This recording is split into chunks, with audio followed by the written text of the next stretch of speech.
Hello friends, और दो काफ़ी इम्पोर्टेंट नोटिफिकेशन आया है उनके लिए जो दिल्ली यूनिवर्सिटी में असिस्टेंट प्रोफेसर के रूप में पढ़ाना चाहते हैं या गेस्ट लेक्चरर के रूप में पढ़ाना चाहते हैं। उनके लिए काफ़ी इंपॉर्टेंट नोटिफिकेशन आया है। और दो नोटिफिकेशन जो है, एक आपका notification department of political science university of Delhi की तरफ से रिलीज़ किया गया, और दूसरा जो नोटिफिकेशन है एनसी वेब की तरफ से रिलीज़ किया गया। मैं दोनों के बारे में बारी बारी से बात करूँगा, और आप लोगों को अगर वीडियो लास्ट तक देखिएगा तो आपको पता चल जाएगा कि दोनों में क्या कनेक्शन है, मैं दोनों नोटिफिकेशन के बारे में क्यों बात कर रहा हूँ और दोनों नोटिफिकेशन क्यों इम्पोर्टेंट हैं उनके लिए जो गेस्ट लेक्चरर के रूप में, असिस्टेंट प्रोफेसर के रूप में आप दिल्ली यूनिवर्सिटी में पढ़ाना चाहते हैं। तो सबसे पहले बात करते हैं department of political science university of Delhi की तरफ से जो नोटिफिकेशन रिलीज़ किया गया है। आज ही नोटिफिकेशन आया है कि एक एडहॉक पैनल में अगर आप अपना नाम चाहते हैं तो आपको एक गूगल फॉर्म का लिंक है, आप उनकी वेबसाइट पर, ऑफिशियल वेबसाइट पर जाकर उस गूगल फॉर्म को फिलअप कर सकते हैं। तो आप सवाल कर सकते हैं कि एडहॉक पैनल क्या होता है, एडहॉक पैनल में नाम होना क्यों ज़रूरी है, और कौन स्टूडेंट उसमें एलिजिबल है अप्लाई करने के लिए। तो सबसे पहले एडहॉक पैनल में अगर आपका नाम नहीं है तो आप ना स्कूल ऑफ ओपन लर्निंग जो एसवेल है वहाँ नहीं पढ़ा सकते हैं आप, या एनसी वेब है वहाँ भी नहीं पढ़ा सकते हैं आप, या जो कॉलेजेस में जो गेस्ट लेक्चरर के पोस्ट निकलते हैं वहाँ पर भी पढ़ाने के लिए आपका एडहॉक पैनल में नाम होना बहुत ज़रूरी है। इसलिए जिन्होंने भी मास्टर्स कंप्लीट कर लिया है पॉलिटिकल साइंस में और जिनके पास नेट है या जेआरएफ है वे सभी इस फॉर्म को अप्लाई कर सकते हैं, गूगल फॉर्म को अप्लाई कर सकते हैं। और इसमें अगर आपका नाम आ जाएगा तो आप जो एनसी वेब है, एसवेल है, या आप जितने भी दिल्ली यूनिवर्सिटी के कॉलेजेज हैं जहाँ पर अगर गेस्ट लेक्चरर का पोस्ट आएगा तो आप वहाँ पर अप्लाई कर सकते हैं। इसमें जो गूगल फॉर्म है, आप वेबसाइट पर जाइएगा तो ऊपर ही आपको मिल जाएगा एडहॉक पैनल नोटिस करके, उसमें आप देखिएगा तो दो गूगल फॉर्म लिंक आपको मिल जाएगा उसी नोटिफिकेशन में। और उस नोटिफिकेशन को काफ़ी केयरफुली आप पढ़िएगा तो आपको पता चलेगा कि जो फर्स्ट गूगल फॉर्म है उनके लिए है जो उन्होंने कभी भी इसके पहले इस एडहॉक पैनल के लिए अप्लाई नहीं किया है। जैसे मान लीजिए मैंने मास्टर्स कंप्लीट किया है और मेरे पास नेट है तो मुझे गूगल फॉर्म 1 भरना है, क्योंकि मैंने इसके पहले कभी गूगल एडहॉक पैनल के लिए अप्लाई नहीं किया था। गूगल फॉर्म जो सेकंड है उनके लिए है जिन्होंने पहले भी एडहॉक पैनल में जिनका पहले से नाम है, लेकिन अगर कुछ अपडेट करना चाहते हैं उनको गूगल फॉर्म नंबर 2 भरना है। अगर आप कुछ अपडेट नहीं करना चाहते हैं तो आपको दोबारा गूगल फॉर्म भरने की ज़रूरत नहीं है।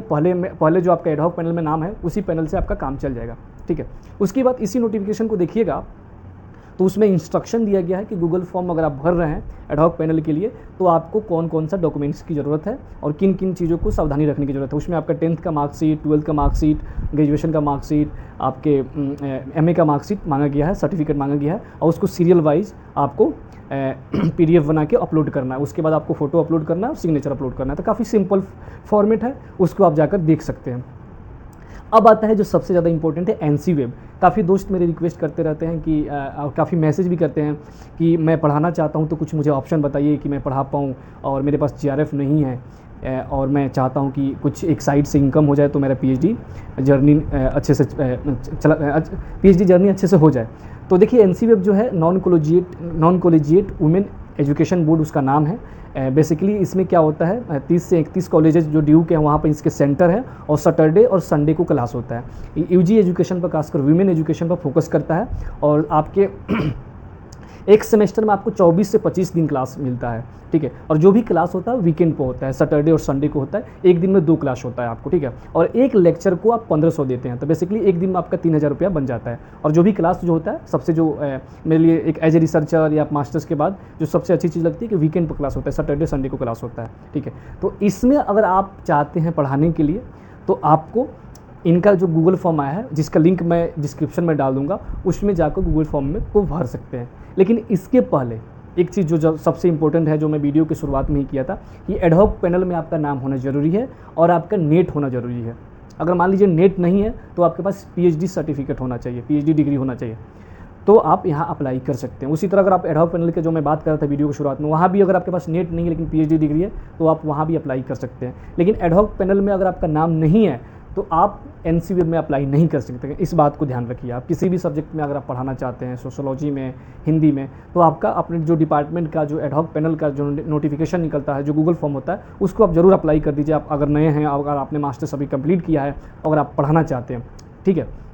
उसके बाद इसमें जो गूगल फॉर्म जाइएगा तो उसमें दिया हुआ है कि आप एज ए गेस्ट लेक्चरार या असिस्टेंट प्रोफेसर के हाथ, तो जब बेसिकली जो पोस्ट होता है वो गेस्ट लेक्चरार के लिए होता है। और आपके एक सेमेस्टर में जैसे मैंने बताया 24 या 25 क्लासेज आपको देते हैं, और इसमें आपसे बेसिक इन्फॉर्मेशन मांगा जाता है, आपके डिग्री 10th 12th वही सब मांगा जाता है, जो डॉक्यूमेंट बेसिकली जो फॉर्मली हर जगह पूछते हैं।